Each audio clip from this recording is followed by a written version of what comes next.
Сәлем баршаңызға. Бүгін дайындайтынымыз француз булочкасы қазақша рецепт.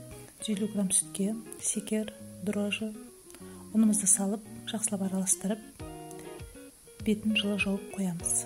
Жарты сағаттан кейін мінекей көтеріліп тұрған ашытқымызға жұмыртқамызды, секерімізді салып жақсылап араластырып, одан кейін сары майымызды, ұнымызды салып, ванилинімізді араластырып, барлығын жақсылап араластырып, жұмсақ қамыр илейміз.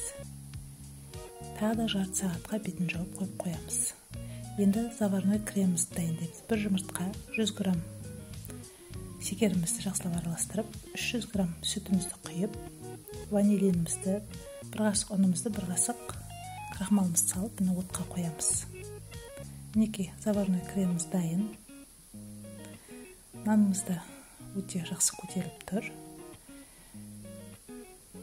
Оқтаумен ысып аламыз.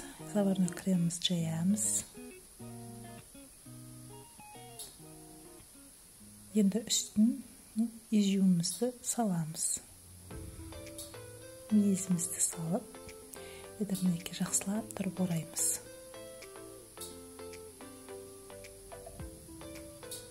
Жақсылап тұрып орап, енді бір өткір пышақпен жақсылап кесіп аламыз. Мінекей барлығы да дайын. Енді бетіне жұмыртқаны жағып,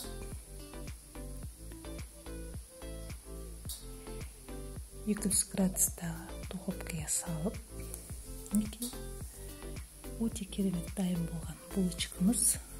Барлықтарыңызға ас болсын.